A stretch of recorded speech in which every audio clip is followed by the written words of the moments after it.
레위기 라바 14편 문둥병 환자가 정결함. 레위기 14장은 문둥병 환자가 정결함을 회복하는 규례를 다룹니다. 레위기 13장이 부정함을 진단하는 장이었다면 레위기 14장은 회복과 정결, 곧 새로운 시작을 열어주는 장입니다. 문둥병으로 격리된 자가 다시 공동체 안으로 돌아오기 위해서는 제사장이 그의 상태를 살피고 특별한 의식새 2마리, 백향목, 홍색실, 우슬초, 그리고 피와 물을 통해 정결케 해야 했습니다. 이 장은 단순한 의학적 회복을 넘어 하나님 앞에서 죄 사함과 공동체 회복을 상징하는 영적 메시지를 담고 있습니다. 랍비들은 이 부분을 단순한 의식 규례로 보지 않고 죄와 은혜, 정결과 거룩, 그리고 구속의 상징으로 깊이 해석했습니다. 랍비 메이르는 환자가 제사장에게 드리는 살아있는 새 2마리에 대해 이렇게 말했습니다. 왜 하나님은 새 2마리를 명령하셨는가? 이는 사람의 혀가 지저귀는 새와 같기 때문이다. 환자의 문둥병은 혀의 죄에서 비롯되었고 그래서 정결 의식에 새가 필요하다. 한 마리는 죽고 한 마리는 풀려난다. 이는 죄가 죽고 회개한 자가 다시 살아나는 것을 의미한다. 랍비 시므온은 백향목과 우슬초의 상징을 이렇게 풀었습니다. 백향목은 가장 높은 나무요. 우슬초는 가장 낮은 풀이다. 사람이 교만하면 문둥병이 생긴다. 그가 회개하려면 높은 자리를 버리고 낮아져야 한다. 그래서 하나님은 백향목과 우슬초를 함께 쓰게 하셨다. 높음을 꺾고 낮음을 붙잡을 때만 정결해지기 때문이다. 랍비 요새는 정결 의식에 사용되는 홍색 실에 대해 말했습니다. 홍색은 죄의 색이다. 너희 죄가 주홍 같을지라도 눈과 같이 희어지리라. 홍색 실은 죄의 흔적을 상징한다. 그러나 그 실이 물과 피의 씻김을 받을 때 죄가 사라지고 희게 된다. 따라서 홍색 실은 죄의 자백이요 씻음받은 후의 정결을 동시에 보여준다. 랍비 엘리에제르는 정결 의식에서 사용되는 피와 물에 대해 이렇게 해석했습니다. 피는 속죄요 물은 정결이다. 속죄 없는 정결은 없다. 정결 없는 속죄도 없다. 그래서 제사장은 피와 물을 함께 사용한다. 이는 하나님의 은혜가 2갈래로 임하기 때문이다. 피로 죄가 덮이고 물로 삶이 새로워진다. 랍비 타르포는 정결 의식을 개인만의 회복이 아니라 공동체의 회복으로 보았습니다. 문둥병자는 홀로 격리되었으나 그가 돌아오는 날에는 온 공동체가 함께 기뻐해야 한다. 정결 의식은 단순히 그가 깨끗해지는 날이 아니라 공동체가 회복되는 날이다. 한 사람이 부정함에서 벗어나는 것은 모든 공동체가 거룩하게 되는 일이다.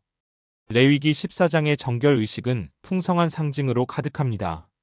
새 2마리 혀의 죄와 회개의 은혜, 백향목과 우슬초 교만과 겸손, 홍색실 죄의 자백과 씻김, 피와 물 속죄와 정결, 공동체 회복 개인과 공동체의 거룩. 랍비들은 이 의식을 통해 한 가지를 강조합니다. 정결은 단순한 회복이 아니라 하나님과 공동체 안에서 새롭게 태어나는 사건이다. 레위기 14장의 정결 의식은 단순한 제사 절차가 아니라 죄의 용서와 회개, 그리고 새 출발을 상징하는 사건이었습니다. 랍비들은 각기 다른 상징들에 대해 더욱 깊은 해석을 내렸습니다. 랍비 하나냐는 의식에서 풀려나는 새를 주목했습니다. 살아있는 새가 들로 날아가 풀려나는 것은 회개한 영혼이 다시 자유를 얻는 것을 의미한다. 그가 부정할 때에는 감옥 같은 고립 속에 있었지만 하나님이 정결케 하시면 새처럼 날아 자유를 얻는다. 그러므로 그 새는 단순한 동물이 아니라 해방된 영혼의 상징이다. 랍비 엘라자르는 왜 정결 의식에 우슬초가 자주 등장하는지 해석했습니다. 우슬초는 성전 문설주에도 정결 의식에도 쓰였다. 이는 우슬초가 항상 겸손과 연결되어 있기 때문이다. 교만한 자는 치유받을 수 없다. 겸손한 자만이 하나님 앞에 정결하게 된다. 그래서 우슬초는 모든 정결 의식의 중심에 있다. 랍비 아키바는 의식 속에서 사용되는 피에 주목했습니다. 피는 생명이다. 하나님은 생명으로 죄를 덮으셨다. 따라서 정결 의식은 단순한 의식이 아니라 생명의 대속으로 이루어진다. 문둥병자가 깨끗해지는 것은 단순히 병이 나은 것이 아니라 새로운 생명을 얻는 것이다. 랍비 가말리엘은 정결 의식이 반드시 제사장의 판결을 통해야 한다는 사실을 강조했습니다.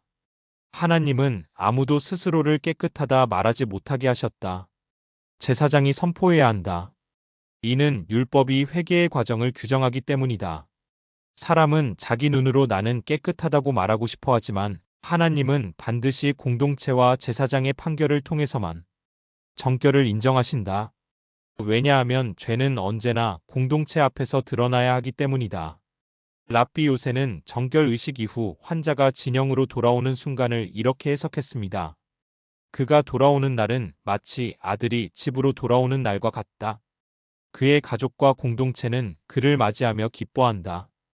이것은 단순히 개인의 치유가 아니라 공동체 전체가 하나님 앞에서 회복되는 사건이다. 랍비 하나냐 풀려나는 새 해방된 영혼. 랍비 엘라자르 우슬초 겸손의 상징. 랍비 아키바 피 생명의 대속. 랍비 가말리엘 정결은 반드시 제사장 율법을 통해야 한다. 랍비 요새 정결은 공동체 전체의 기쁨. 레위기 14장은 문둥병 환자가 다시 정결함을 회복하는 과정을 보여줍니다. 랍비들의 다양한 해석을 종합하면 이 장의 메시지는 분명합니다. 랍비 메이르는 새 두 마리를 통해 혀의 죄와 회개를 강조했습니다. 랍비 시므온 벤 요아이는 백향목과 우슬초로 교만과 겸손의 대조를 보여주었습니다. 랍비 요새는 홍색실이 죄와 용서를 드러낸다고 했습니다. 랍비 엘리에제르는 피와 물이 속죄와 정결을 함께 이룬다고 보았습니다. 랍비 타르포는 정결이 개인의 사건이 아니라 공동체 회복이라고 해석했습니다. 랍비 하나냐는 풀려나는 새를 해방된 영혼으로 보았습니다. 랍비 엘라자르는 우슬초가 겸손의 반복적 상징임을 가르쳤습니다. 랍비 아키바는 피를 생명의 대속으로 보았습니다. 랍비 가말리엘은 제사장의 판결이 율법과 회개의 질서임을 강조했습니다. 랍비 요새는 공동체의 환영을 하나님의 가족적 기쁨으로 설명했습니다. 결론적으로 레위기 14장은 죄는 반드시 드러나고 회개한 자는 은혜로 새롭게 태어나 공동체로 돌아온다는 진리를 전합니다. 오늘날 우리에게도 동일한 교훈이 있습니다. 우리는 때때로 죄로 인해 고립되고 무너집니다. 그러나 하나님은 은혜로 다시 우리를 정결케 하시고 겸손으로 낮아진 자를 다시 세우십니다. 정결의 회복은 단순한 개인의 치유가 아니라 공동체 안에서 함께 기뻐하는 하나님의 축제입니다. 기도드립니다. 은혜로우신 하나님, 우리의 혀의 죄, 교만의 죄, 불평과 원망의 죄를 용서하여 주옵소서. 우리가 죄로 인해 고립되었을 때 주님은 우리를 버리지 않으시고 다시 부르셨음을 감사합니다.